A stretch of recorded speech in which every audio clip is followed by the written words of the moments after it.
আসসালামু আলাইকুম রহমতুল্লাহ বারাকাতুহু। আজ 20 রমাদান 1447 হিজরি, 25 ফাল্গুন 1432 বাংলা, 10 মার্চ 2026 ইসাই। আমাদের নতুন যে ইউটিউব চ্যানেল মুসলিম ইন্ডিপেন্ডেন্ট থিঙ্ক ট্যাঙ্ক, তার দ্বিতীয় পর্যায়ের বক্তব্য দিচ্ছি, শুরু করছি। এবং আমাদের প্রথমটা ছিল 17ই রমজান উপলক্ষে, সেটি ছিল বদর দিবস। খুবই উদ্দেশ্যমূলকভাবে আমরা বদর দিবসকে মানুষের মধ্যে চিন্তার মধ্যে আনতে চেষ্টা করেছি। এই বদর হচ্ছে যেখানে রাসূলুল্লাহ সাল্লাল্লাহু আলাইহি ওয়াসাল্লাম কুফরের বিরুদ্ধে যুদ্ধ করে জয়লাভ করেছিলেন এবং ইসলামের অস্তিত্ব টিকে গিয়েছিল, এবং সেইটিকে আমরা স্মরণ করে প্রথম অনুষ্ঠানটি করেছি। আর দ্বিতীয় অনুষ্ঠানে আমরা ফতে মক্কা বিজয়, আজকে 20 রমজান এই মক্কা বিজয় হয়েছিল। এই মক্কা বিজয়ের বিষয়টা কী জিনিস, কোথা থেকে বিজয় হলো? রাসূলুল্লাহ সাল্লাল্লাহু আলাইহি ওয়াসাল্লাম তো মক্কায় জন্মগ্রহণ করেছিলেন, তিনি মক্কারই সন্তান ছিলেন। তার পিতার নাম ছিল আবদুল্লাহ, মাতার নাম ছিল আমিনা। তিনি যে মুহাম্মদ, এই মুহাম্মদ রাসূলুল্লাহ সাল্লাল্লাহু আলাইহি ওয়াসাল্লাম পরে হলেন, এবং তিনি একটা নির্দিষ্ট 40 বছর বয়সে তার যে এই জায়গাটা পৌঁছালেন। তিনি কিন্তু মক্কায় জন্মগ্রহণ করেছেন, মক্কা তার দেশ, এবং সেই মক্কা থেকে তখনকার পরিস্থিতিতে তিনি মদিনায় হিজরত করে ফেলেন, এবং সেই মদিনায় থেকে তিনি আবার 10 বছর পর মক্কা বিজয় করেন। এই বিজয়টা ছিল একটা ঐতিহাসিক বিজয়। কেন? কারণ রাসূলুল্লাহ সাল্লাম এমন ব্যক্তিত্ব যিনি হিলফুল ফজল করেছিলেন মানুষের কল্যাণ চেয়ে। আল্লাহ রাব্বুল আলামিন সকল কালের দ্রষ্টা এবং স্রষ্টা, এবং তিনি সব কিছুর নলেজ বা তার ইলমের মধ্যে আছে, তিনি আলিম একমাত্র। এবং সেই আল্লাহ রাব্বুল আলামিন রাসূলুল্লাহ সাল্লামকে শেষ নবী হিসেবে পাঠিয়েছেন। ওই যে বলেছেন, মা কানা মুহাম্মাদান আবা আবাদিহিম মিন রিজালিকুম ওয়ালাকিন রাসূলুল্লাহ খাতামান নবীন। রাসূলুল্লাহ সাল্লাম তোমাদের মধ্যে, মুহাম্মদ তোমাদের মধ্যে কারো পিতা নন, তিনি আল্লাহ রসুল এবং শেষ নবী। এবং সেই যে রাসূলুল্লাহ সাল্লাম, তাকে শেষ নবী করা হয়েছে, তারপরে আর কোনো নবী নাই, খাতামুন নবীন, নবুয়ত শেষ। সুতরাং যারা এরপরে নবুয়ত খোঁজে তারা ভ্রান্তিতে আছে, অথবা ইচ্ছাকৃতভাবে ইসলামকে ধ্বংস করার তালে আছে। কিন্তু ইসলাম আল্লাহর দিন, আল্লাহ বলেছেন এই দিনকে তিনিই বিজয়ী করবেন, এই কোরআনকে তিনিই হেফাজত করবেন। সুতরাং আমাদের সাধ্যের বাইরে যে জিনিসটা সেটাই ঘটবে, কিন্তু আল্লাহ তার অপার করুণা দিয়ে তিনি ইসলামকে বিজয়ী রাখবেন, এই জন্য, কারণ ওইটি তার দেওয়া একমাত্র দিন। এখন ফতে মক্কা হচ্ছে মক্কা বিজয়। কিভাবে রাসূলুল্লাহ সাল্লাম হিজরত করলেন, কেন হিজরত করলেন?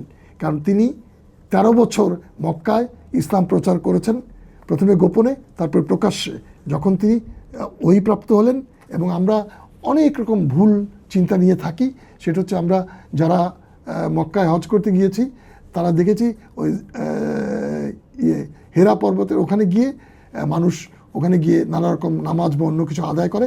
সেটা ওখানে কিন্তু লেখা আছে বিভিন্ন ভাষায় যে এইটা কিন্তু সালাত আদায় করার জায়গা না, এটা শুধু পরিদর্শনের জন্য।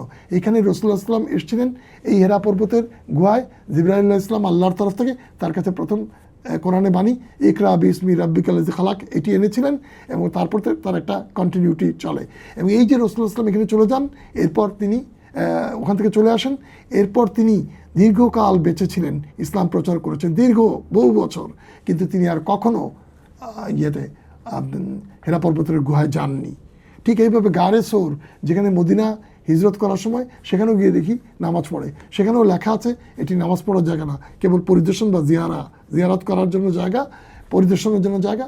কারণ ওই ইতিহাসটা যেন মনে হয় এখানে কি আল্লাহর কাছে শুকর করবেন, কিন্তু ওইখানে 2 রাকাত নফল নামাজ পড়ার কোনো বিষয় না।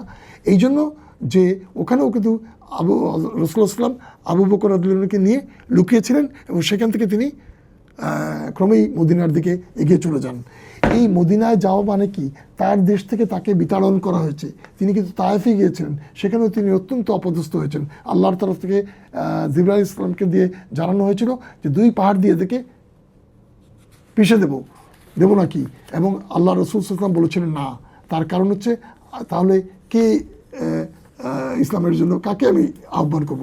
তাকে পাথর মারা হয়েছে, তাকে পাগল আখ্যায়িত করেছে, তাকে অনেক রকম কষ্ট দেওয়া হয়েছে, তাকে বহিষ্কার করেছে। তিনি সেখান থেকেও চলে আসতে হয়েছে, এবং এখানে তার দেশে তিনি কোনো আশ্রয় পাননি, অথচ সেখানেই কিন্তু ইসলামের বুনিয়াদ তৈরি হলো। এবং তিনি কিন্তু আল্লাহর নির্দেশে একসময় প্রকাশ্যে এসে ইসলাম প্রচার শুরু করলেন, এবং সেই সময় তিনি যেভাবে চেয়েছেন আল্লাহ তার অপার করুণা দিয়ে, আল্লাহর চূড়ান্ত ইচ্ছা, আল্লাহর গ্র্যান্ড প্ল্যান অনুযায়ী উমর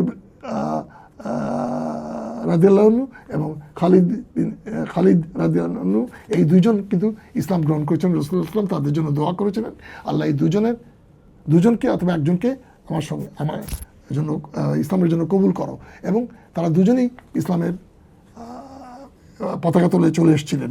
এইভাবে ইসলাম ক্রমাগত এগোচ্ছিল, কিন্তু একটা অত্যন্ত প্রতিকূল পরিবেশে ছিল। যখন দেখলো কাফিররা, মক্কার কুরাইশরা, রাসূলুল্লাহ সাল্লাল্লাহু আলাইহি ওয়াসাল্লামেরই জ্ঞাতিগোষ্ঠীরা যারা ইসলাম গ্রহণ করেনি, তারা তাকে আলামিন উপাধি দিয়েছিল, তাকে মানত এবং তিনি সত্য কথা বলতেন এবং তার কাছে সম্পদ গচ্ছিত রেখে নিরাপদ ভাবত। এমনকি যেদিন তিনি মদিনায় হিজরত করে চলে যান, তার আগে আলী রাদিয়াল্লাহু আনহুকে তার বিছনায় চাদর দিয়ে ডেকে শুয়ে রেখে গিয়েছিলেন এবং সকল গচ্ছিত সম্পদ রেখে গিয়েছিলেন আলী রাদিয়াল্লাহু আনহু যাতে তাদেরকে দিতে পারেন। কতখানি আমানতদারি তার মধ্যে ছিল, কতখানি সততা তার মধ্যে ছিল, কতখানি নিষ্ঠা তার মধ্যে ছিল, কতখানি ভালোবাসা মানুষের জন্য তার ছিল, সেইটি হচ্ছে প্রমাণ। কিন্তু তাকে তারা বের করে দিচ্ছে এবং তিনি তখন চলে যেতে হচ্ছে, কারণ তাকে তারা হত্যা করার সিদ্ধান্ত দিয়ে ফেলেছে। তখন আল্লাহর নির্দেশ, আল্লাহ কিন্তু তাকে প্রস্তুত হতে বলছেন এবং একসময় তিনি আল্লাহ তাকে কোরআনে জানাচ্ছেন, এটা 17 নম্বর সূরা বনী ইসরাইল বা সূরা ইসরায় আছে, সেটা হচ্ছে অকুর রাব্বি আদখিলনি মুদখালা সিদ্দিউ ও আখরিজনি মুখরাজা সিদ্দিউ অজাল্লি মিল্লাদুনকা সুলতানান নাসিরা। অর্থাৎ তুমি বলো যে আল্লাহ আমাকে এখান থেকে নিষ্ক্রান্ত করো ভালোভাবে নিরাপত্তার সঙ্গে, এবং ওখানে পৌঁছে দাও নিরাপত্তার সঙ্গে, এখান থেকে নিষ্ক্রান্ত করো নিরাপত্তার সঙ্গে, এবং আমাকে তোমার তরফ থেকে সুলতান অর্থাৎ অথরিটি, রাষ্ট্রক্ষমতা, বৈধ কর্তৃত্ব দিয়ে সাহায্য করো। অর্থাৎ কোরআনের অনেক জায়গায় এই সুলতানটার ব্যবহারটা খুব স্পষ্ট। এইখানে আল্লাহ সুলতান বলতে খুব স্পষ্ট করে বুঝিয়ে দিচ্ছেন যে রাসূলুল্লাহ সাল্লাল্লাহু আলাইহি ওয়াসাল্লামকে তিনি রাষ্ট্র ক্ষমতা এবং সমাজ নিয়ন্ত্রক হিসেবে প্রতিষ্ঠা করতে যাচ্ছেন। অর্থাৎ ইসলাম এখন ব্যক্তিগত পর্যায়ে প্রচার থেকে, পারিবারিক পর্যায়ে প্রচার থেকে শুরু করে গোত্র গোষ্ঠীর মধ্যে প্রচার থেকে ইসলাম রাষ্ট্রে চলে যাচ্ছে। এই জন্য হিজরি সনটা গণনা করা হয় এই হিজরতের সঙ্গে সম্পর্ক করে। আমি মক্কায় দেখেছি ওই আল হিজরা রোড, যেখান দিয়ে রাসূলুল্লাহ সাল্লাল্লাহু আলাইহি ওয়াসাল্লাম চলে গিয়েছিলেন। আজকে অনেক আধুনিক, তখন সেরকম এবড়ো থেবড়ো পাহাড়ের মধ্যে দিয়ে তাকে সেইভাবে খুব সন্তর্পণে চলে যেতে হয়েছিল, কারণ কাফিররা তাকে হত্যা করতে চেয়েছিল। তার একমাত্র সঙ্গী ছিলেন আবু বকর রাদিয়াল্লাহু আনহু। কী পরিমাণ ঈমান ছিল যে যখন তাদের ঘোড়ার শব্দ শোনা যাচ্ছে কাছাকাছি, সেই সময় এবং সাউন্ড শোনা যাচ্ছে কথাবার্তা, সেই সময় পর্যন্ত আবু বকর রাদিয়াল্লাহু আনহু যখন বলেছিলেন যে আমরা তো দুজন, এখন কি হবে, তখন রাসূলুল্লাহ সাল্লাল্লাহু আলাইহি ওয়াসাল্লাম বলেছিলেন যে আমাদের সঙ্গে আরেকজন আছেন, তিনি আল্লাহ রাব্বুল আলামিন। অর্থাৎ তাকওয়ার জায়গাটা, তাওয়াক্কুলের জায়গাটা, আল্লাহর উপরে ভরসা করা, আল্লাহর প্রতি নির্ভরতার বিষয়টা কত বেশি হতে পারে, এইটা হচ্ছে মুমিনের বৈশিষ্ট্য, এটা হচ্ছে মুসলিমের বৈশিষ্ট্য। রাসূলুল্লাহ সাল্লাল্লাহু আলাইহি ওয়াসাল্লামের মধ্যে সেটি চূড়ান্ত মাত্রায় পৌঁছেছিল, আল্লাহর প্রতি তাওয়াক্কুলের জায়গা। আবু বকর রাদিয়াল্লাহু আনহুর প্রতি অফকোর্স সেরকম করেই তার বন্ধু এবং তার শ্বশুর এবং তার অনুসারী হিসেবেও, এবং আবু বকর রাদিয়াল্লাহু আনহু রাসূলুল্লাহ সাল্লাল্লাহু আলাইহি ওয়াসাল্লাম ইন্তেকালের পর প্রথম খলিফা হয়েছিলেন, এবং রাসূলুল্লাহ সাল্লাল্লাহু আলাইহি ওয়াসাল্লাম তার জীবনের শেষ দিকে যখন অসুস্থ হয়ে পড়েন, তখন যখন একেবারেই সম্ভব ছিল না তার পক্ষে জামাতে ইমামতি করা, তখন তিনি তার পর্দা সরিয়ে দেখেছেন, আবু বকর রাদিয়াল্লাহু আনহুকে তিনি ইমামতি করার সুযোগ দিয়েছেন, এবং তাতে একটা ইঙ্গিত হয়েছিল, যে কারণে ওমর রাদিয়াল্লাহু আনহু আবু বকর রাদিয়াল্লাহু আনহুকে প্রথমে তার হাতে বায়াত গ্রহণ করেন। ওইখানে আমি পৌঁছে যাই, সেটা হচ্ছে রাসূলুল্লাহ সাল্লাল্লাহু আলাইহি ওয়াসাল্লাম চলে গেলেন, কিন্তু যাওয়ার আগে আল্লাহ কিন্তু তাকে বলছেন তুমি এই দোয়া করো, এবং অপেক্ষা করছেন কোন সময়টা আল্লাহ সিগন্যাল দেবেন এবং রাসূলুল্লাহ সাল্লাল্লাহু আলাইহি ওয়াসাল্লাম চলে যাবেন। এবং সেই ইশারা যখন আসলো, তখন রাসূলুল্লাহ সাল্লাল্লাহু আলাইহি ওয়াসাল্লাম চলে গেলেন। ওই দোয়া পড়তে আল্লাহ তার তরফকে রাসূলুল্লাহকে বলেন তুমি বলো যে এখান থেকে নিষ্ক্রান্ত করে নিরাপত্তার সঙ্গে, ওখানে পৌঁছাও নিরাপত্তার সঙ্গে, এবং আমাকে সুলতান বা রাষ্ট্রমন্ত্রীর সাহায্য করো। এখন কোরআনের বহু জায়গায় কিন্তু এইটা আছে। কোরআনে মুলক, কোরআনে কি বলে হুকমত, এই অনেকগুলো শব্দ আছে যা দিয়ে আল্লাহ বোঝান যে আল্লাহ মানুষকে ক্ষমতা দেন, ক্ষমতা দিলে তারা কি করবে, তারা দিন প্রতিষ্ঠা করবে, তারা বিচ্ছিন্ন হবে না এবং আল্লাহর নির্দেশ অনুযায়ী চলবে, মুসলিম হিসেবে অপারেট করবে। এবং রাসূলুল্লাহ সাল্লাল্লাহু আলাইহি ওয়াসাল্লাম যখন মদিনায় গেলেন তখন দেখা গেল তিনি মদিনা সনদ, যেটার উপরে আমি একটু গবেষণা করেছি, সেই গবেষণা গ্রন্থটা বেশ প্রচারিত হয়েছে। সেই গবেষণা গ্রন্থে আমি দেখিয়েছি, ওটা বিনামূল্যে দেওয়া হয়। সেই গবেষণা গ্রন্থে আমি দেখিয়েছি যে রাসূলুল্লাহ সাল্লামের ওই মদিনা সনদ ছিল সেই ইনস্ট্রুমেন্ট যেটা ছিল একটা কনস্টিটিউশনাল ফ্রেমওয়ার্ক, যেটা ছিল একটা গঠনতন্ত্র, এবং রাসূলুল্লাহ সাল্লাম একটা সম্পূর্ণ রাষ্ট্র ব্যবস্থার প্রতিষ্ঠা করেছিলেন।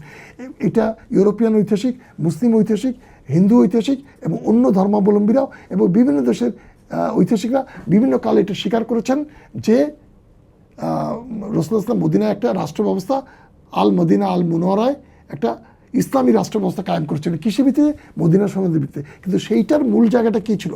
মদিনা সনদের মূল জায়গা ছিল লা ইলাহা ইল্লাল্লাহু মুহাম্মদ রাসূলুল্লাহ, সেইটা, অর্থাৎ আল্লাহ এক অদ্বিতীয়, তার তরফ থেকে তার হুকুমের অধীনস্থ হয়ে তার দাসত্ব করে তার পক্ষ থেকে মুহাম্মদ রাসূলুল্লাহ সাল্লাল্লাহু আলাইহি ওয়াসাল্লাম এই ঘোষণাটা দিচ্ছেন। অর্থাৎ অনেকগুলো চুক্তির যে সংমিশ্রণ হয়ে মদিনা সনদ হয়েছিল, সেই মদিনা সনদের ঘোষণার শুরুতেই ছিল বিসমিল্লাহির রহমানির রহিম, প্রমাণিত সত্য। সকল গবেষণায় সেটা প্রমাণিত হয়েছে, আমার গবেষণায় সেটা দেখিয়েছি, অনেক বই পুস্তক, অনেক ডকুমেন্ট ঘেটে সেটা রেফারেন্স দিয়ে সেটা দেখিয়েছি। এবং এই মদিনা সনদের প্রত্যেকটি যে বিভিন্ন চুক্তিকে একত্রিতকরণ বিভিন্ন গোত্র গোষ্ঠী কওমের সঙ্গে, ইহুদি সহ, সেইগুলো মূলত সেগুলোর মধ্যে দুইটি জিনিস সত্য ছিল। একটা জিনিস হচ্ছে আল্লাহর তৌহিদের ঘোষণা, এবং রাসূলুল্লাহ সাল্লাল্লাহু আলাইহি ওয়াসাল্লামের মদিনা প্রেসিডেন্ট তিনি ছিলেন, নেতা, রাষ্ট্রীয় ক্ষমতাধিকারী, এবং সেই ক্ষমতাধিকারী হুকুম অনুযায়ী সবাই চলবে, কিন্তু তার তার নির্দেশনা, তার দেখানো সলিউশন, কোনো প্রবলেম হলে এই মদিনা সনদে সেইখান থেকে সমাধান আসবে, এবং তিনি সেটা দিবেন কি করে? কোরআনের ভিত্তিতে। এবং এই যে রাসূলুল্লাহ সাল্লাল্লাহু আলাইহি ওয়াসাল্লাম এই কাজটা করলেন এবং মদিনা সনদের ভিত্তি করলেন। মদিনা সনদ আমার জানা মতে, আমি রাষ্ট্রবিজ্ঞানী শিক্ষক, আমি পৃথিবীর সকল দেশের সংবিধান আমার কাছে আছে। মদিনা সনদ হচ্ছে পৃথিবীর ইতিহাসে প্রথম আধুনিক রাষ্ট্র একটা প্রতিষ্ঠা হলো ইসলামের ভিত্তিতে, এবং যে রাষ্ট্রের সংবিধান হচ্ছে মদিনা সনদ। এইটি হচ্ছে বোঝার ব্যাপার। এবং সেইটি যে রাষ্ট্র কাঠামো দিল, সেটি ইসলামের প্রসার ঘটলো, এমন পর্যায়ে নিয়ে গেল যে উমর রাদিয়াল্লাহু সময় 2/3 রাসূলুল্লাহ সাল্লাল্লাহু আলাইহি ওয়াসাল্লাম অনেক বাড়লো, তার ইন্তেকালের পর আবু বকর আরও বাড়লো, উমর রাদিয়াল্লাহু সময় এটা পৃথিবীর 2/3 জায়গায় ইসলামের বিস্তৃতি ঘটে গেলো। এমনকি বাংলাদেশে এই ভূখণ্ডে সাদ বিন আবি ওয়াক্কাস এদিকে এসেছিলেন, রাসূলুল্লাহ সাহাবী, এদিকে চীনে গিয়েছিলেন, অনেক সাহাবীর কবর চীনে আছে। এবং আকিয়াবে, এই যে আজকের মায়ানমার আকিয়াব বন্দরে, ওখানে একটা মসজিদ তৈরি হয়ে গেছিলো রাসূলুল্লাহর জীবদ্দশায়। বুঝতে হবে যে হযরত শাহজালাল যখন এসেছিলেন আরও অনেক পরের ব্যাপার, তার আগেও সিলেটে মুসলিম ছিল জনৈক বুরহানুদ্দিন, তিনি শাহজালালকে একটা নালিশ পাঠালেন যে আমার পুত্রকে গৌরগোবিন্দের লোকরা মেরে ফেলেছে, আপনি এসে বিচার করুন।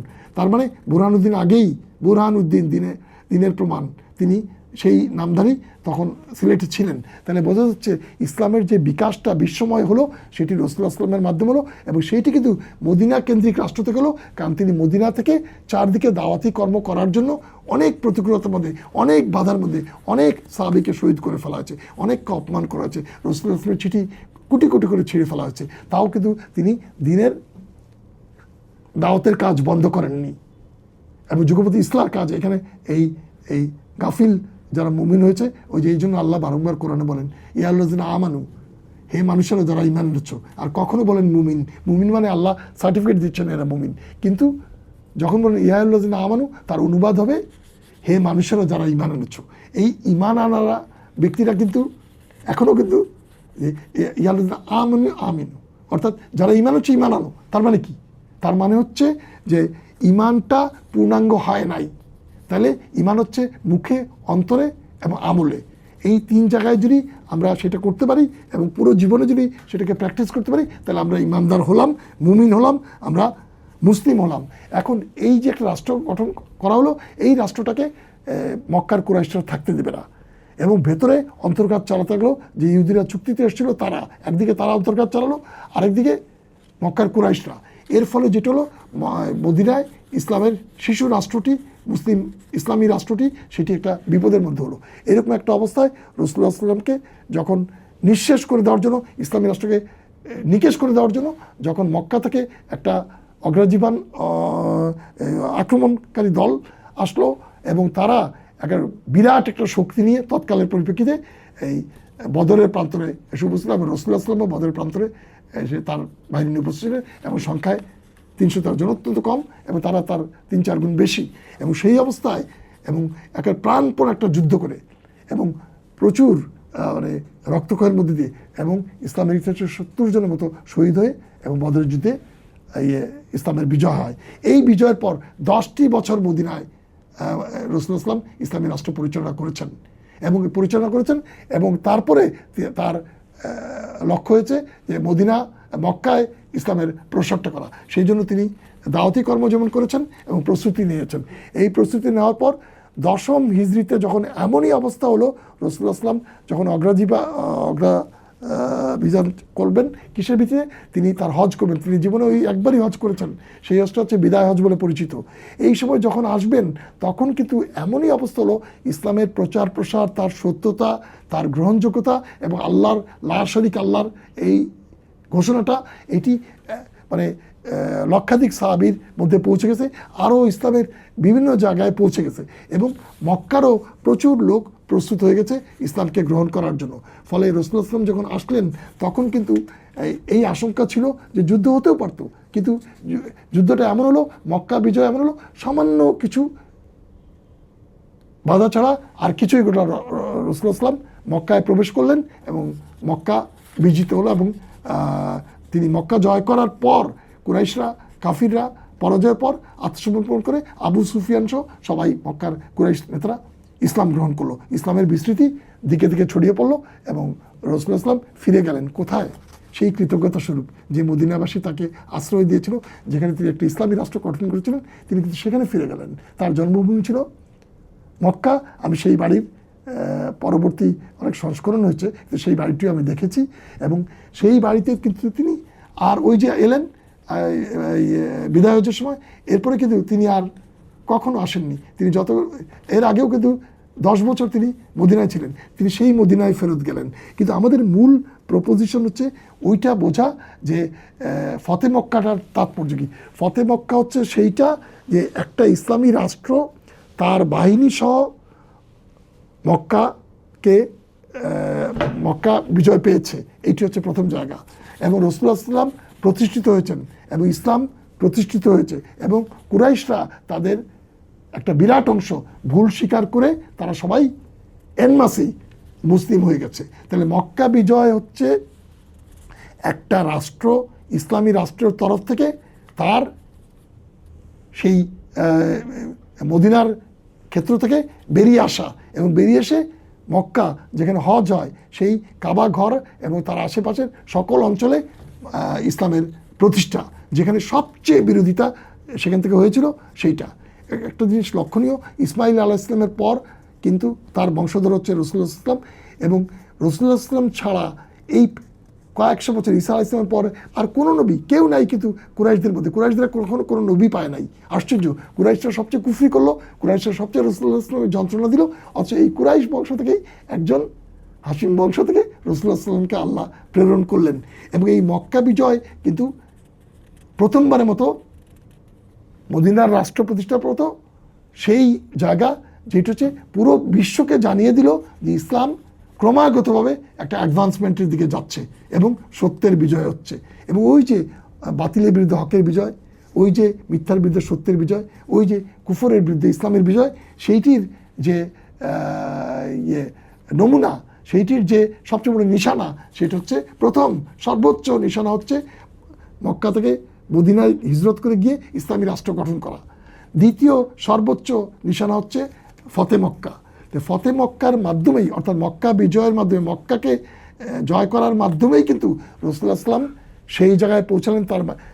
তার যে জন্মভূমি সেই জায়গায় যেমন আসলেন, কিন্তু সেখানে থাকলেন না, ওই কৃতজ্ঞতা তিনি মদিনায় ছিলেন, ওখানেই তিনি শায়িত আছেন।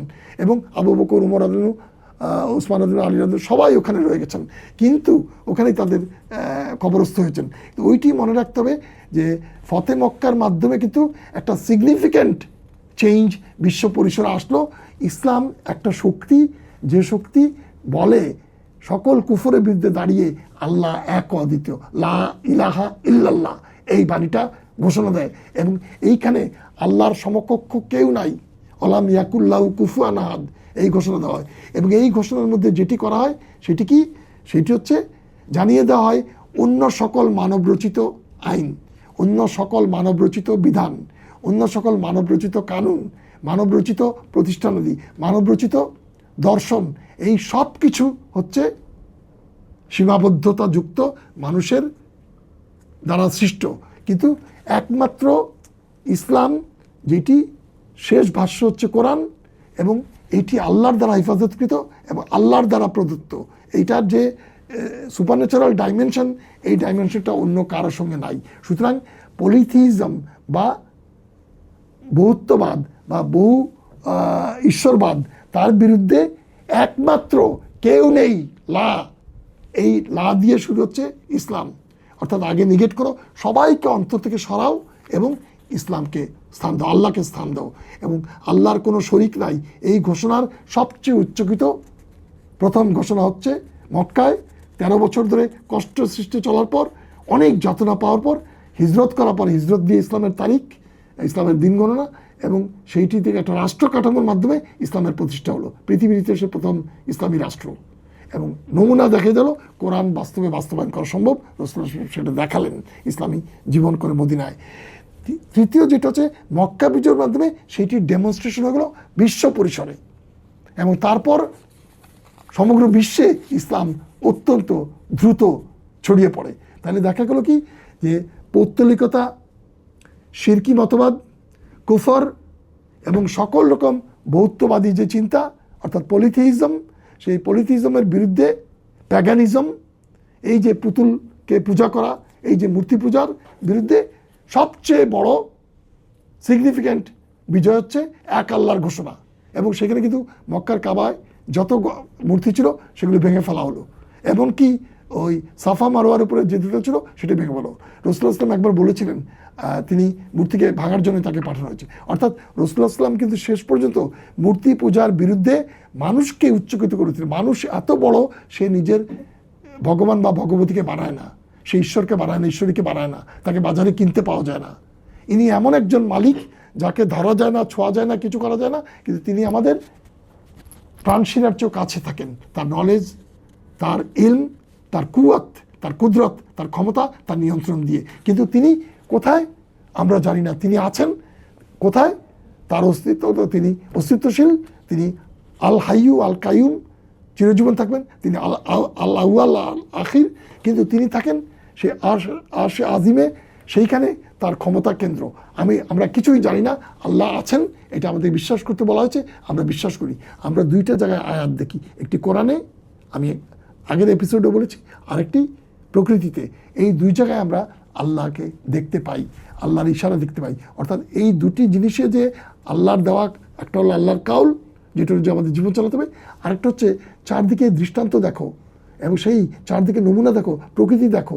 ওই যে আমরা আল্লাহ বলেছেন, আমি খুব শিগগির তোমাদের মাঝে এবং তোমাদের দিগন্তে এমন সব প্রমাণ দেখাবো যা দিয়ে তোমরা বুঝবে এটি এই কোরআন আমার দেওয়া।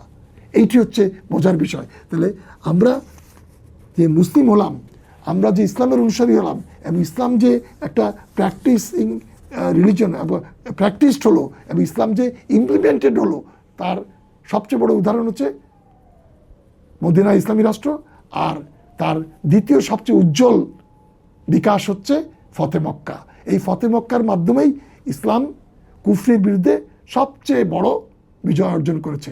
এই ফতে মক্কার মাধ্যমে প্রতিষ্ঠিত যে শক্তি, স্ট্যাবলিশমেন্ট, সেটাকে ভেঙে দেওয়া সম্ভব হয়েছে। সেটা হচ্ছে কুরাইশদের দ্বারা পরিচালিত কাবা, কুরাইশদের দ্বারা মক্কার নিয়ন্ত্রণ, কুরাইশদের দ্বারা আধিপত্য, সেটি চলে গেল। এবং বংশের বাইরে গিয়ে, গোত্রের বাইরে গিয়ে,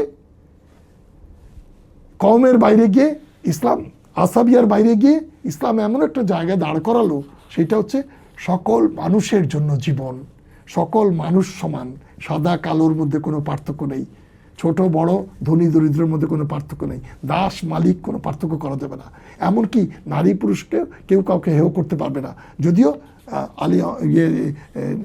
নিসার কমান্ডার হবে কাইয়ুম হবে পুরুষ, সেটাও বলা আছে। আবার সূরা যুখরুফেও বলা হয়েছে নারীর নেচার কি, পুরুষের নেচার কি। কিন্তু সেটা তো আল্লাহ তৈরি করেছেন। কিন্তু মানুষ হিসেবে সবাই যে আল্লাহর কাছে সমদৃষ্টির অধিকারী, সেটা কানান্নাস উম্মাতা ওয়াহিদা অন্তত 6 বার খুব স্পষ্ট করে, আরও স্পষ্ট মানে ইনডিরেক্ট অনেকবার আছে, আল্লাহ বলেছেন যে সকল মানুষ এক জাত, একই অরিজিন থেকে এসছে এবং সমান। সেইটার উচ্চকৃত ঘোষণা, সবচেয়ে উজ্জ্বল ঘোষণা আসলো মক্কা বিজয়ের মধ্যে। এবং সেইটা এমন একটা জোয়ার তৈরি করলো যে মক্কা এবং তার আশেপাশে এবং অন্যান্য অঞ্চলে খুব দ্রুত লোকেরা ইসলাম গ্রহণ করতে লাগলো। কারণ ইসলামের সৌন্দর্য তারা দেখতে পেলো, ইসলামের প্রচার প্রসার খালি না, ইসলামের বাস্তবায়ন তারা দেখতে পেলো কোথায়, মদিনায় ইসলামী রাষ্ট্রের মাধ্যমে। সুতরাং আমরা যারা বলি যে ইসলামের রাজনীতি নেই, তারা মিথ্যে কথা বলি। কোরআনে সেটি বলে দেওয়া হয়েছে যে ক্ষমতা দিলে, সুলতান দিলে বা অন্য হুকুমত দিলে তারা কি করবে, তারা আকিমুস সালাতা ওয়াতুজ জাকাতা, এটা করবে, সালাত কায়েম করে জাকাত দেবে, আর আমর বিল মারুফ অন্যায়নিল মুনকার, মানে অসৎ কাজকে ঠেকাবে আর সৎ কাজের আদেশ দেবে আর অসৎ কাজকে নিবৃত্ত করবে। এটি তো রাষ্ট্রের কাজ। তো সেই কাজটা করতে গেলে আমাদের রাষ্ট্রের ব্যাপার আছে, আমাদের রাজনীতির ব্যাপার আছে, তাহলে আমরা করবো কী করে? সেইটি কোরআনে নেই। যারা বলে তারা মিথ্যে কথা বলে। 2 নম্বর, যারা এবং কোরআন সম্পর্কে, ইসলাম সম্পর্কে তারা অজ্ঞ এবং তারা বিভ্রান্ত করছে, তাদের পিছনে ছুটবেন না। যারা এটা বলে আমাদের রাজনীতিতে যে আমাদের কোনো ধর্মীয় পরিচয় নেই, তারা মিথ্যা কথা বলে। আল্লাহ কোরআনে বারবার বলেছেন তুমি নিজেকে মুসলিম হিসেবে ঘোষণা দাও। আল্লাহ বলছেন মুসলিম হিসেবে যে তার পরিচয় দেয় তার চেয়ে উত্তম কে হতে পারে? আল্লাহ ইউসুফ আলাইহিস সালাম তিনি মুসলিম হিসেবে মরতে চেয়েছেন। সেই জাদুঘররা যারা ইসলাম গ্রহণ করলো, ইসলামের দেখে, সত্যতা দেখে, তারাও কিন্তু বলে রাব্বানা আফ্রিকা লাইনা সাবরাও ও তাওয়াফানা মিনাল মুসলিমিন। তারা কিন্তু মুসলিম। অর্থাৎ আল্লাহ বলছেন মুসলিম না হয়ে মরো না। আল্লাহ বলছেন তার চেয়ে ভালো কে কথা বলে, যে মুসলিম হিসেবে পরিচয় দেয়, তার চেয়ে উত্তম কে? আল্লাহ বলেছেন সেই জাদুঘরদের দোয়া, যারা মুসলিম হয়ে গেল, সিজদায় পড়ে গেল, সুজুদে, তারা ইসলামের সত্যতা দেখে তাদের সামনে আল্লাহ তাদেরকে যে দোয়াটা করিয়েছেন, তারা যে দোয়াটা করেছিল সেটা হচ্ছে যে আল্লাহ আমাদেরকে সবর দাও এবং মুসলিম হিসেবে মৃত্যু দাও। তাহলে মুসলিম হওয়াটা আমাদের কাজ, ইসলামের অনুসারীটা হওয়ার কাজ। এবং সেইটা আমরা কোথা থেকে পাই? আমাদের তার হিস্টোরিক্যাল একটা যদি ট্র্যাক রেকর্ড করি, সেটা হচ্ছে মদিনায় ইসলামী রাষ্ট্র তৈরি করা এবং সেই প্রতিষ্ঠা করার পর ফতে মক্কা। সুতরাং ফতে মক্কা কিন্তু একটা সিগন্যাল যে পৃথিবী বদলে যাচ্ছে এবং নতুন যে লা শারীকা আল্লাহর যে ঘোষণা, যেটি আদম আলাইহিস সালাম থেকে দেওয়া ছিল, যেটি কুফরির মধ্যে ডুবে গিয়েছিল, বলা হয় আইয়ামে জাহিলিয়া। আইয়ামে জাহিলিয়া কি? সেটা হচ্ছে আল্লাহকে ভুলে গিয়ে একটা ভুল কথা বলা হয়। সেটি হচ্ছে যে অনেকগুলো ধর্ম থেকে এক ধর্ম হয়েছে, অনেকগুলো দেবদেবী থেকে এক আল্লাহ হয়েছে। না, একেবারেই মিথ্যা কথা। এই ভুলটা আমাদেরকে সরাতে হবে। আল্লাহ এক ছিলেন, আল্লাহ এই মহাবিশ্ব সৃষ্টি করেছেন, তিনি আল খালিক, আল মালিক, তিনি আল হাইয়ু, আল কাইয়ুম, আল আখির, আল আউয়াল, সব কিছু তিনি। কিন্তু ওই সেখান থেকে আমরা বিভ্রান্ত হয়ে নানাবার খেয়াল খুশি অনুযায়ী আমরা নানা সময়ে বিকৃত হয়েছি এবং আল্লাহ বিভিন্ন নবী রাসূল পাঠিয়ে এই মানব সমাজকে শুদ্ধ, সঠিক, পবিত্র করার এবং সিরাতুল মুস্তাকিমের উপরে আসার, ইস্তিকামা করার জন্য সুযোগ দিয়েছেন। যারা গ্রহণ করেছেন তারা ভাগ্যবান, আর যারা গ্রহণ করেনি তারা নিজেদের দুর্ভাগ্য নিজেরা টেনে এনেছেন।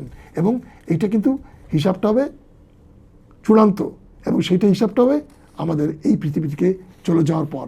এই পৃথিবীতেই কিন্তু আমরা যা কর্ম করবো, মানুষ কি আল্লাহ কোরআনে বলছেন, মানুষ তা যা সে পরিশ্রম করে, যেটুকু সে কাজ করে, যতটুকু সে পরিশ্রম করে, যা সে চেষ্টা করে, সেইটাই হচ্ছে মানুষের ব্যাখ্যা। এবং এই মানুষ কি করবে? আল্লাহর পরীক্ষায় পাশ করতে হবে। আল্লাহর দেয়া পরীক্ষায় বান্দা হিসেবে আল্লাহ তার কাছে পরীক্ষা নেন। অথচ আল্লাহ এমনই সত্তা, এমনই করুণাময় যে তিনি পরীক্ষার প্রশ্ন এবং তার উত্তরও বলে দেন, বলে দিয়ে বলেন যে তোমরা তো পারবে না, ভ্রান্ত পথে চলে যাবে, আমি বলে দিলাম এটির উত্তরেই। এই বলে দেওয়াটাই হচ্ছে আসিরাত আল মুস্তাকিম। এবং সেইটাকে ছেড়ে আপনি শয়তানের দিকে যাবেন কিনা সেইটা বোঝা। এখন ফতে মক্কা আমাদেরকে সেই সিগন্যাল দিয়ে গেল যে যদি সত্যের পথে থাকো তাহলে বিজয় হয়। শেষ পর্যন্ত বিজয়ী হয় কে? সত্য। মদিনার রাষ্ট্র ক্ষমতা, রাষ্ট্র প্রতিষ্ঠা, হিজরতের খেয়াল সেইটি, এবং এই ফতে মক্কা সব হলো এই ইসলামের একত্বের তৌহিদের একত্বের বহিঃপ্রকাশ এবং ইসলামকে সম্পূর্ণ দিন হিসেবে গ্রহণ করার দাবির সুস্পষ্ট প্রতিফলন। আল্লাহ হাফিজ। আসসালামু আলাইকুম